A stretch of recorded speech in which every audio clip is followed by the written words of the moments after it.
সময়ের চেয়ে বড় ঔষধ এই পৃথিবীতে কোথাও আপনি আর পাবেন না। সময় একটা সময় ক্ষত, ব্যথা, অভিমান, নিঃসঙ্গতা, অভিশাপ সব কিছু মুছে দেয়, সব কিছু থেকে নতুন করে আবার তৈরি করে। সময়ের যে ক্ষত ব্যথাগুলো তৈরি করে সেই সময়ে আবার সেগুলো ভ্যানিশ করে দেয়।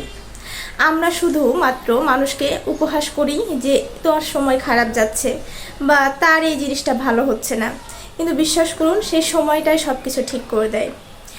যে মানুষটাকে ছাড়া একটা সময় আপনি থাকতে পারবেন না বলে হাঁসফাঁস করতেন, একটা সময় মনে হতো পৃথিবীর সমস্ত নিঃসঙ্গতা আপনার জন্য বরাদ্দ, কিংবা নিঃসঙ্গ মানুষ শুধুমাত্র আপনি আছেন এই পৃথিবীতে। দেখুন এখন বর্তমান সময়টা সে অতীতের চেয়ে আপনি ভালো আছেন। সময়ই আপনাকে ভুলিয়ে দিয়েছে, আপনাকে শক্ত করে তৈরি করেছে। সময়কে বিনিয়োগ করলে সে সময়ের বিনিয়োগের বেনিফিটটা খুব ভালো মতো আমাদের জীবনে এসে পড়ে, এটা আমরা হয়তো বা বুঝতে পারি না। সময়ের যে বিনিয়োগ আমরা করি সেই বিনিয়োগটা কখনো আমাদের বেনিফিট ছাড়া অন্য কোনো বিফলে যেতে দেয় না।